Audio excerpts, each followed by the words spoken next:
Pendidikan anak itu, para jamaah pendengar yang kami muliakan, tidak bisa kita jadikan sebagai bahan spekulasi. Tes siapa tahu sukses, nggak bisa.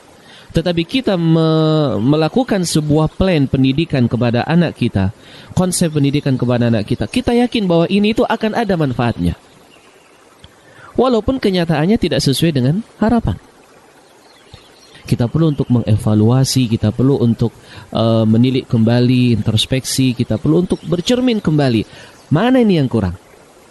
Baik, oleh karena itu jamaah pendengar yang dimuliakan Allah, bagaimana kita menyatukan persepsi kita dalam kebahagiaan pendidikan anak, bahwa kebahagiaan yang sebenarnya adalah manakala anak kita itu sukses di hari kiamat kelak, terselamatkan dari api neraka, dan dimasukkan oleh Allah Azza wa Jalla ke dalam surganya.